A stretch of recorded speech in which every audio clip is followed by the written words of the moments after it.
Dacă ar trebui să facem o piramidă a acestor cuvinte în funcție de numărul silabelor. Ia să vedem cum ar. Deci, avem prima. O să avem aici formate din 2 silabe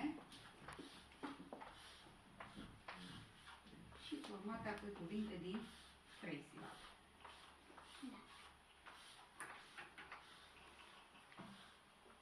Ia să vedem. Primul cuvânt de aici, care credeți că ar fi format dintr-o singură silabă, din cele pe care le-am scris noi?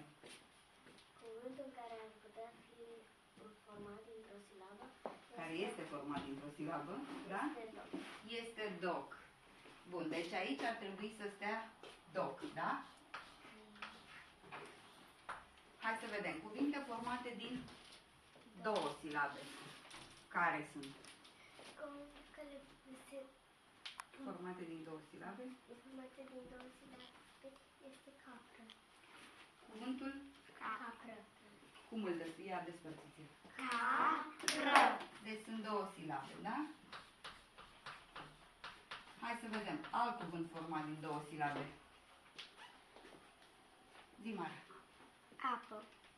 Nu, cuvinte de aici, scrise de noi. Apă, da, este corect, dar nu îl avem aici. Din cele scrise de noi. Cuvântul care este din 2 silabe. Format din, așa? Format din 2 silabe este boie. Ia descarcă. Boie.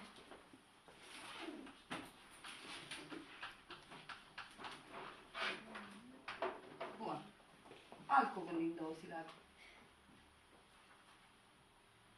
Cuvântul care este format din 2 silabe este pitici. Descarcă. Pitici. Pitici. Și mai avem unul. Care este acela?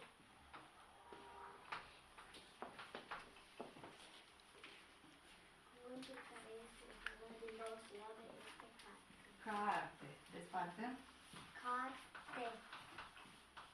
Bun. Hai să vedem acum din 3 silabe. Zi.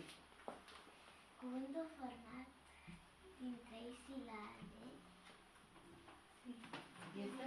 este spiriduș. De ea. Descarcă. Spiriduș. Spirit.